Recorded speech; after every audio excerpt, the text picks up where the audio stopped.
साथीहरू मैले किनेर ल्याएको पेपर नम्बर 3 लोटोको हो। आज लोटो 3 नम्बर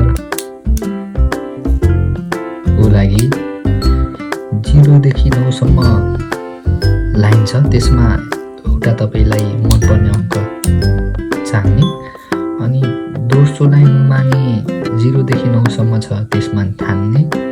तेस्रोमा नि छ 0 देखि 9 मा, त्यसमा नि छान्ने।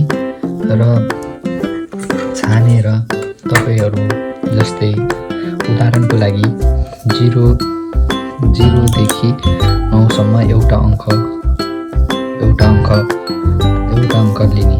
एउटा अङ्क जस्तै मैले आज लिए 7 मा यसरी तर्क तान्ने। र दोस्रोमा छ तपाईहरूले 0 देखि 9 मा एउटा अङ्क लिने, र त्यसमा मैले आज लिए 1। र तेस्रोमा लिने 0 देखि 9 मा 3 लिने। लिइसकेपछि सुतेरेतो छ। यो पुरै जस्तै उदाहरणको लागि 7 1 3 लिए मैले।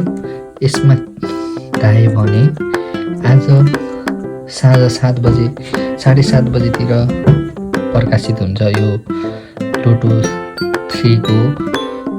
त्यसको अनलाइनबाट पनि हेर्न सकिन्छ, जसको लागि लोटो 3 रिजल्ट जापान हानेपछि अनलाइनबाट पनि देखाउँछ। त्यसको लागि बक्सु छ, सेतो छ, मिनी छ। सम्भावना चाहिँ साथीहरू तपाईहरू बक्सु र सेतो मिनी छान्नु होला। यो स्टेरोतो वा पर्ने सम्भावना कम हुन्छ। त्यसकारण पैसा लगानी गरेपछि कि पर्नको लागि बक्सु र सेतोमा लगानी गर्नु हुन हार्दिक अनुरोध गर्दछु साथीहरू।